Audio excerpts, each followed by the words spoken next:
दोस्तों, आज हम एक बहुत ही ज़रूरी और आम सवाल पर बात करने वाले हैं कि क्या मुस्लिम पति और पत्नी आपसी सहमति से तलाक यानी म्यूचुअल कंसेंट से कोर्ट के ज़रिए तलाक ले सकते हैं या नहीं? और अगर ले सकते हैं तो वह तलाक किस कानून के तहत होगा? उसकी पूरी प्रक्रिया क्या होगी? कौन-कौन सी शर्तें होगी? और अदालत इस पूरे मामले को किस तरह से देखती है? क्योंकि समाज में आज भी बहुत से लोगों को यह गलतफहमी है कि म्यूचुअल तलाक सिर्फ हिंदू मैरिज एक्ट में होता है और मुस्लिम कानून में आपसी सहमति से कोर्ट से तलाक का कोई प्रावधान नहीं है। जबकि सच्चाई यह है कि मुस्लिम पति पत्नी भी आपसी सहमति से कोर्ट के माध्यम से पूरी तरह वैध, कानूनी और सम्मानजनक तरीके से तलाक की डिक्री ले सकते हैं। बस उसका कानून और प्रक्रिया हिंदू कानून से अलग होती है। दोस्तों, मुस्लिम कानून में आपसी सहमति से तलाक को मुबारत कहा जाता है और मुबारत का सीधा सा मतलब होता है कि पति और पत्नी दोनों इस बात पर सहमत हैं कि वे अब एक दूसरे के साथ पति पत्नी के रूप में नहीं रह सकते और बिना किसी दबाव, डर या जबरदस्ती के अलग होना चाहते हैं। यहाँ ये बात बहुत ही साफ साफ समझ लीजिए कि मुस्लिम पति पत्नी का म्यूचुअल तलाक हिंदू मैरिज एक्ट की धारा 13B के तहत नहीं होता, क्योंकि धारा 13B हिंदू मैरिज एक्ट का कानून केवल हिंदुओं पर लागू होता है।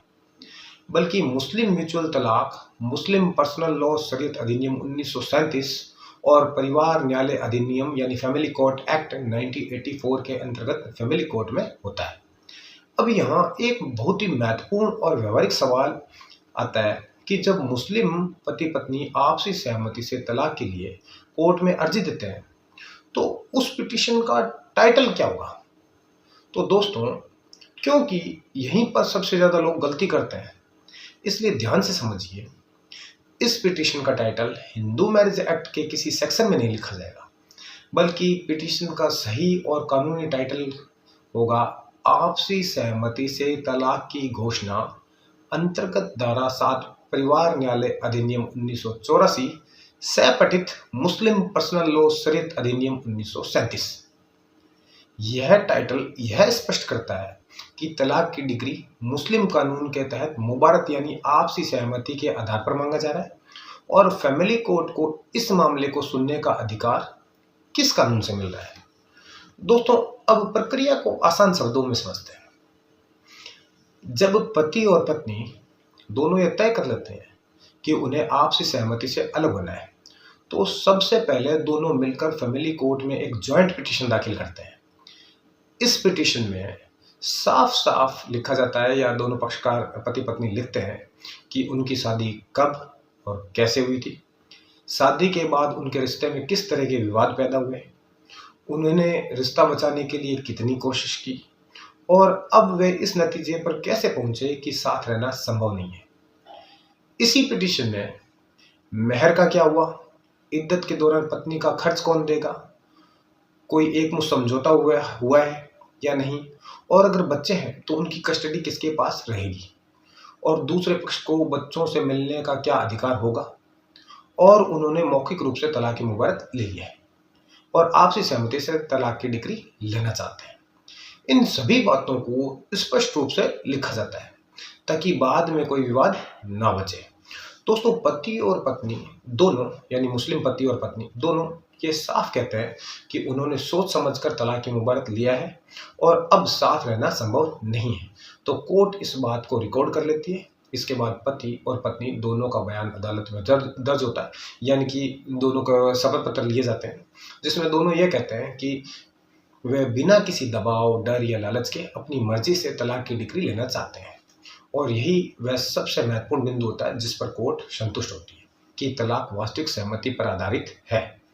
जब कोर्ट को ये विश्वास हो जाता है कि दोनों पक्ष अपनी स्वतंत्र इच्छा से तलाक की मुबारत ले चुके हैं और महिला के कानूनी अधिकार यानी जो मुस्लिम पत्नी है उसके कानूनी अधिकार जैसे मेहर, इद्दत और मेंटेनेंस पूरी तरह से सुरक्षित है, तब कोर्ट मुस्लिम कानून में मान्य मुबारत को स्वीकार करते हुए तलाक की डिग्री पास कर देती है।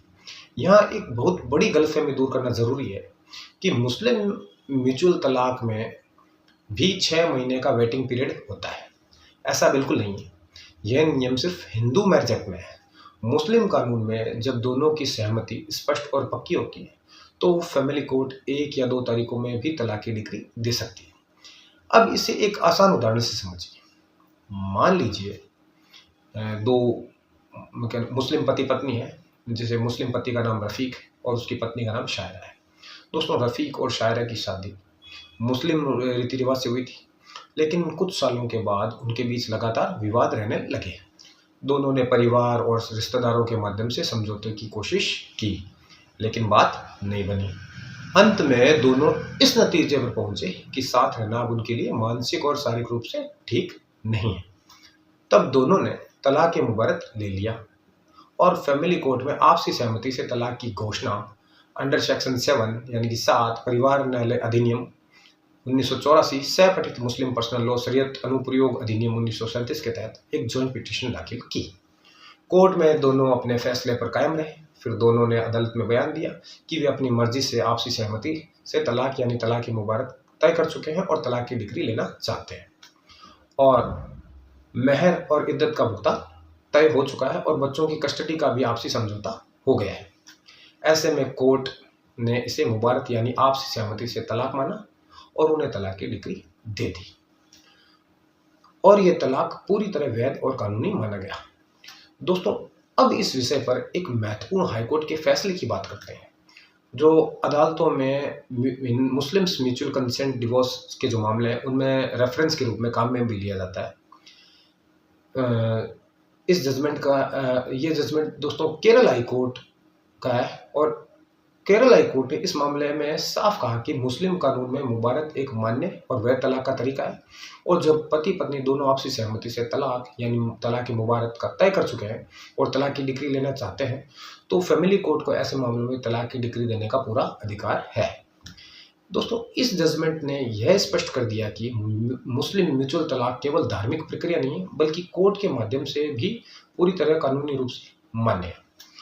दोस्तों, अंत में मैं यही कहना चाहूँगा कि अगर कोई मुस्लिम पति पत्नी आपसी सहमति से अलग होना चाहते हैं यानी तलाक लेना चाहते हैं, तो कानून उन्हें यह पूरा अधिकार देता है कि वे कोर्ट के जरिए सम्मानजनक और वैध तरीके से तलाक ले सकें। बस ज़रूरी ये है कि सहमति सच्ची हो, महिला के अधिकार सुरक्षित हो और पिटीशन सही कानून और सही टाइटल के साथ दाखिल की जाए। इसलिए किसी भी तरह की गलतफहमी या अफवाह में ना पड़े कि मुस्लिम म्यूचुअल तलाक कोर्ट से नहीं हो सकता। यह पूरी तरह से संभव है और कानून द्वारा मान्य है। दोस्तों, अगर आप इस बताए गए जजमेंट की कॉपी लेना चाहते हैं या इस संबंध में कुछ भी पूछना चाहते हैं तो कमेंट में बताएं, और अगर वीडियो अच्छा लगा तो लाइक करें, शेयर करें और चैनल को सब्सक्राइब जरूर करें, क्योंकि लीगल व्यू हिंदी के साथ कानून को समझना बहुत ही आसान है।